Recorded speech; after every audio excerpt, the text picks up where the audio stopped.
Hello, my name is Chris Ream, also known as Key West Chris. Today we're going to be talking about slide guitar and standard tuning.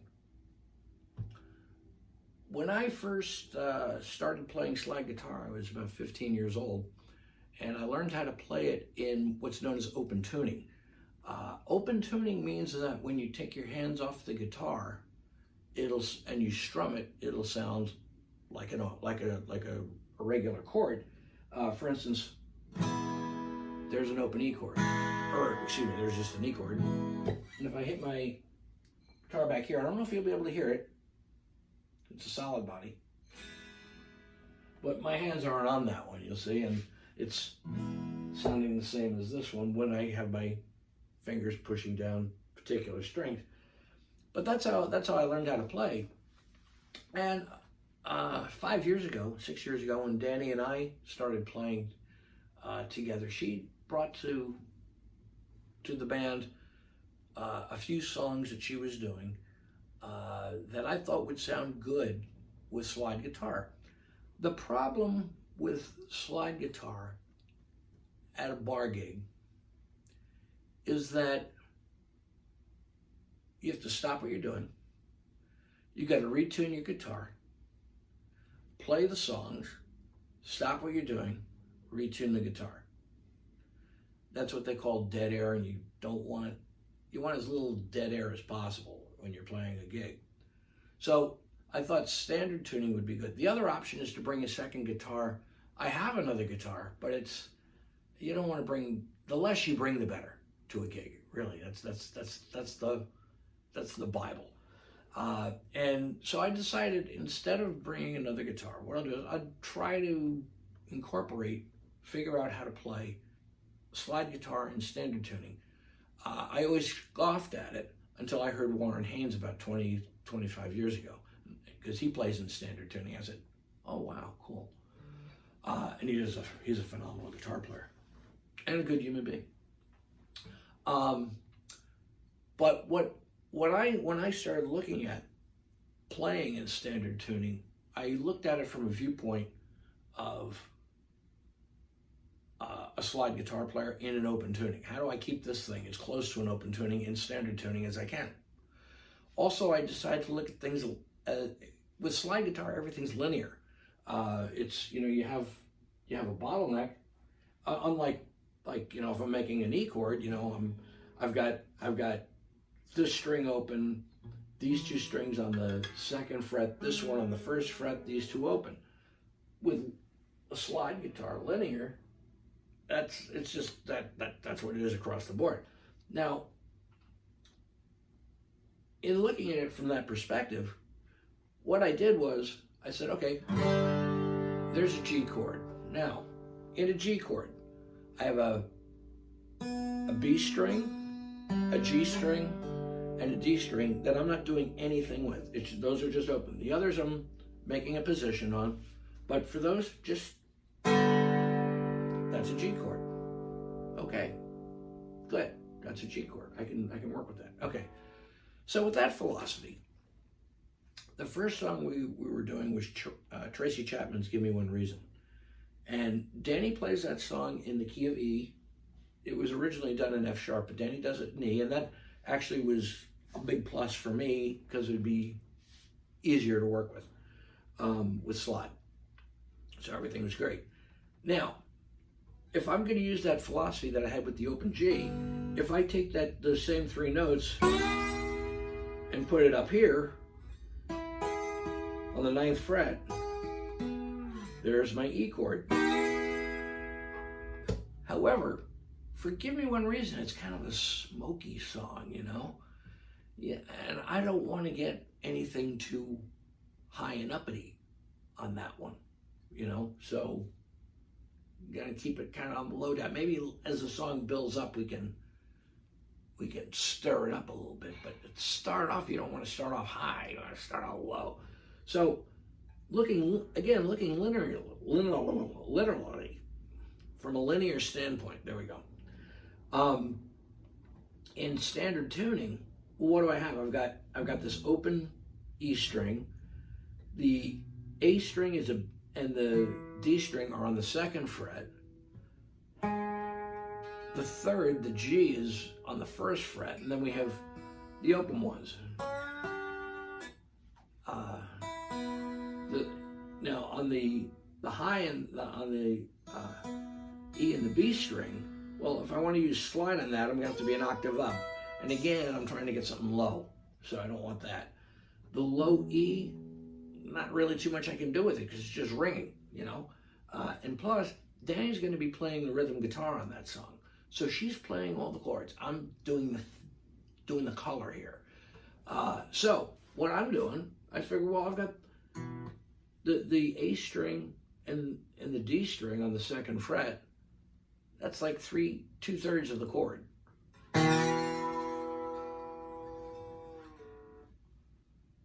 Yeah, that works. That works. Yeah, good. That's the sound I'm looking for. Give me one reason to stay here, and I'll turn yours back around. Yeah.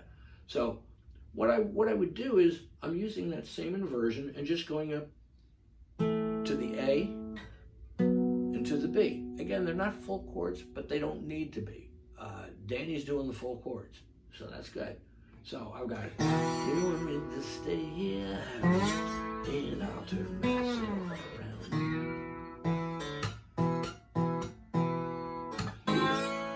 Now, what am I doing here? I'm on the same fret. Everything's linear. Give me this reason to stay here, and I'm hitting those three middle notes, but on the 2nd fret, which gives me an A chord right there. And now on this particular song, it slides up to the B, but you know, back to the E.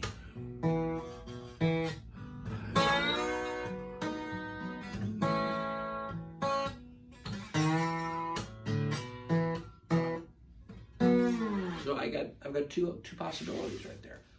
I'm someone who would make a terrible bass player because I'm always looking for different places to go, and most songs, they want the bass to be something that's consistent throughout the song. So I'm doing what I do. I have a lot of respect for those guys because I don't have that discipline.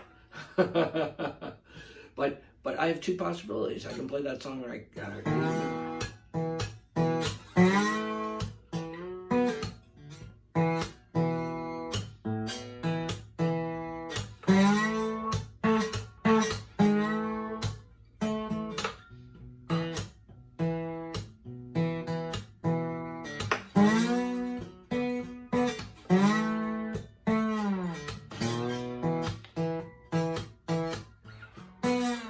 so I can do that, or I can do I'll do a shorter version of it, just go.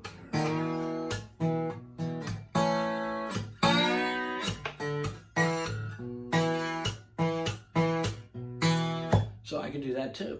So I've got those two different possibilities for colors, which is fun. Now, if you think of the 2nd position, you go to the A 7th position with the lower end, not the higher end, not that one, but this one. What do you have on the linear?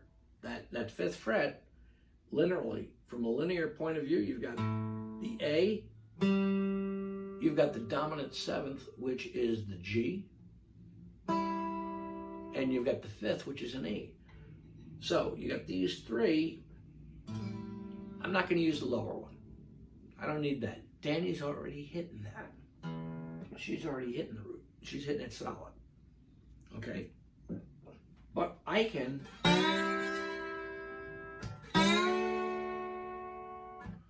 do that for the A and the B.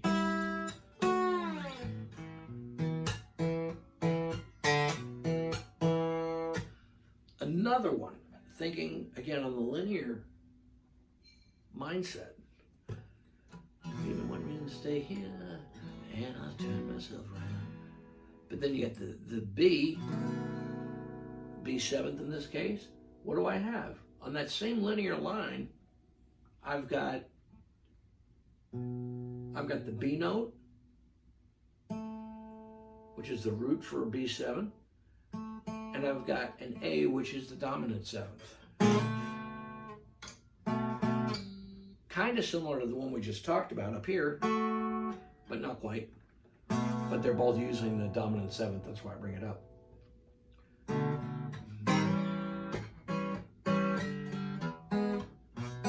Okay, so I've got those three, so I can use those.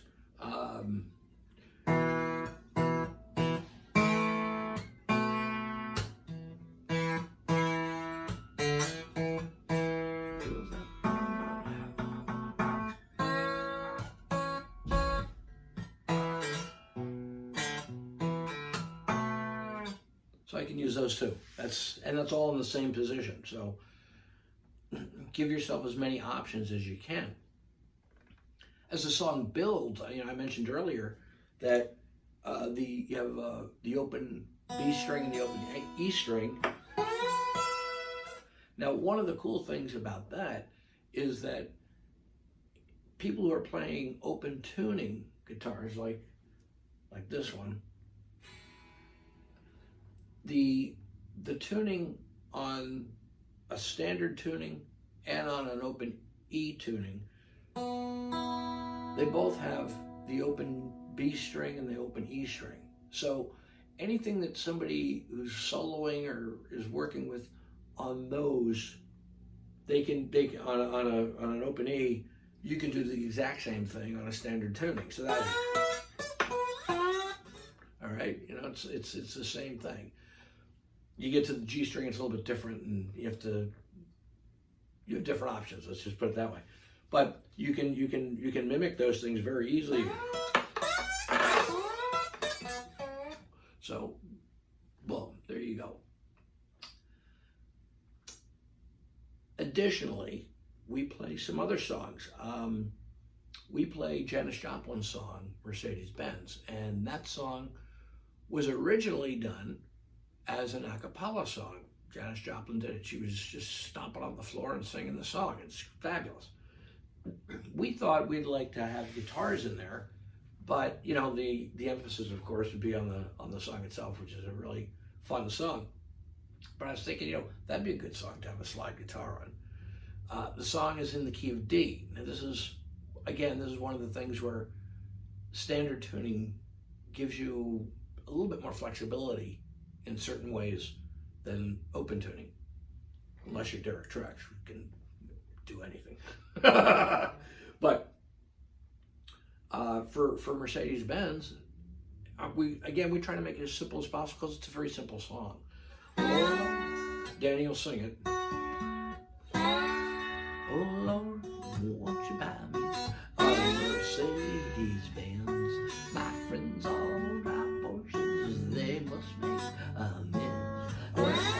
For my lifetime, no help from my friends. So Lord, won't you buy me a Mercedes-Benz?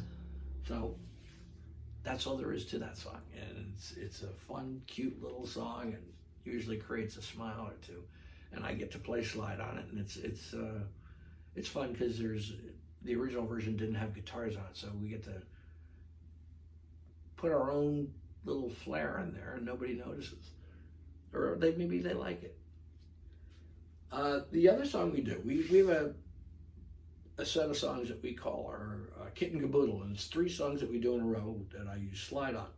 The last song that we do is Bobby McGee, which is Chris Christopherson's song, made famous, of course, by Janis Joplin, and a whole bunch of other people have done that song too. Bob Weir did it and everything. But anyway, that song is in the key of G. Excuse me. So I'm playing it up here. If I was playing it in E tuning, I'd be playing it here. But the thing is, for this song, and if I was going to play the whole thing in slide, that would be fine. On this song, I switch. When the song changes key, and it goes from the Kentucky coal mines. When it goes to that, we go up to it's in G, but it goes up to A. It modulates up to A. And when it goes up there, I bring it up there. I hang it up there for a little bit, maybe a bar or two. And then I stop. Danny she's playing the song, and I'll just take the bottleneck off, I'll stick it in there, and then then I'll come in on the low, on the with straight guitar. But that guitar, that song is a fun song to play. Again, it's in the key of G, and remember we had the key of G earlier, and those three are a chord. Well, I'm going to bring it up right there on the octave. Same thing. Busted flags in Baton Rouge, waiting on a train. Bobby thumbs to Diesel Town.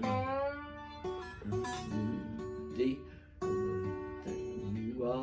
Backed up D.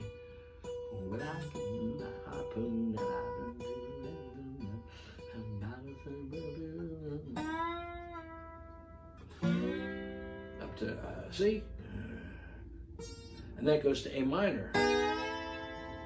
Which A minor, like those middle three strings are chord. One of the beauties of the standard tuning is that you have a minor chord if you use the top three strings. In this case, I'm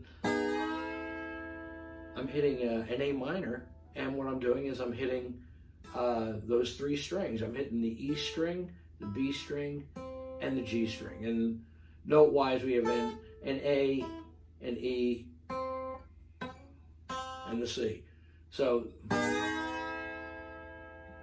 that's gives me the flexibility to go there. And for me, I'll alternate between being up here and like in that first song where we're hitting those low notes for Give Me One Reason, I'm doing the exact same thing right here, but I'll throw in the third. I'll back it off a little down a fret for the third, like that.